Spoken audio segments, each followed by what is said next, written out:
ನಮಸ್ಕಾರ, welcome to ಯೋಯ್ TV Kannada. ರಾಜ್ಯ ರಾಜಧಾನಿಯ ವೈಟ್ಫೀಲ್ಡ್ ಬ್ರೂಕ್ಫೀಲ್ಡ್ ಸಮೀಪದಲ್ಲಿರುವ ರಾಮೇಶ್ವರಂ ಕೆಫೆಯಲ್ಲಿ ಬಾಂಬ್ ಸ್ಫೋಟ ಸಂಭವಿಸಿದೆ.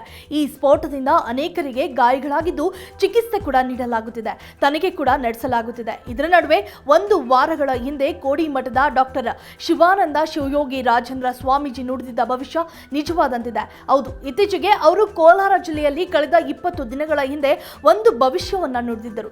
ಅದು ಈಗ ನಿಜವಾಯಿತು ಎಂದು ಜನರು ಹೇಳುತ್ತಿದ್ದಾರೆ.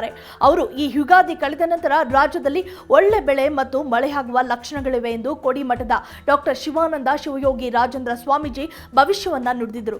ಸದ್ಯ ಮಳೆ ಬೆಳೆ ಇಲ್ಲದೆ ಕಂಗಾಲಾಗಿರುವ ರೈತರಿಗೆ ಒಂದು ಸಮಾಧಾನಕರ ಭವಿಷ್ಯವೊಂದನ್ನು ಹೇಳಿದ್ದಾರೆ.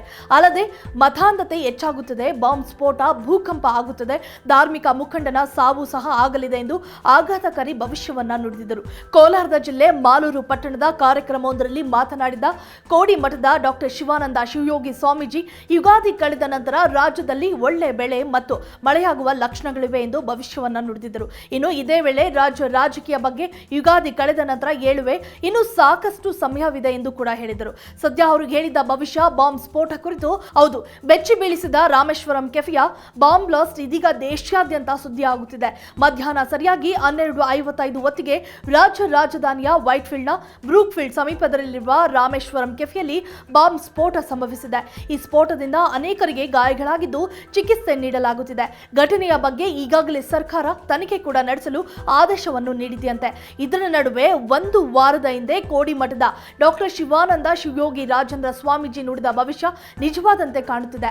ಈ ಹಿಂದೆ ಕೋಡಿಮಠದ ಸ್ವಾಮೀಜಿ 2024 ಅತ್ಯಂತ ಅಪಾಯಕಾರಿ ವರ್ಷ ಎಂದು ಹೇಳಿದರು. ಅದಕ್ಕೆ ಪೂರಕವಾಗಿ ಈ ಘಟನೆ ನಡೆದಿದ್ದು, ಈ ಕಾಲದಲ್ಲಿ ಅನೇಕ ದುರ್ಘಟನೆಗಳು ನಡೆಯುತ್ತದೆ. ಬಾಂಬ್ ಸ್ಫೋಟ, ಭೂಕಂಪ, ಧಾರ್ಮಿಕ ಮುಖಂಡನ ಸಾವು ಸಂಭವಿಸಲಿದೆ ಎಂದು ಭವಿಷ್ಯವನ್ನ ಕೂಡ ನುಡಿದಿದ್ದರು. ಇದೀಗ ಕೋಡಿಮಠದ ಶ್ರೀ ಹೇಳಿದ ಬಾಂಬ್ ಸ್ಫೋಟ ಇದೇನಾ ಎಂಬ ಪ್ರಶ್ನೆ ಎಲ್ಲರಿಗೂ ಮೂಡಿದೆ. ಮತ್ತು ಇನ್ನುಳಿದ ಅವರು ಹೇಳಿದ ಭವಿಷ್ಯ ನಿಜವಾಗುತ್ತಾ ಎಂಬುದು ಕೂಡ ಸಾಕಷ್ಟು ಚರ್ಚೆಗೆ ಗ್ರಾಸವಾಗಿದೆ. If you like this video, ಬೇಗ ಲೈಕ್ ಮಾಡಿ, ಕಾಮೆಂಟ್ ಮಾಡಿ, ಶೇರ್ ಮಾಡಿ ಹಾಗೂ ಯೋಯೋ ಟಿವಿ ಕನ್ನಡವನ್ನು ಸಬ್ಸ್ಕ್ರೈಬ್ ಮಾಡಿ.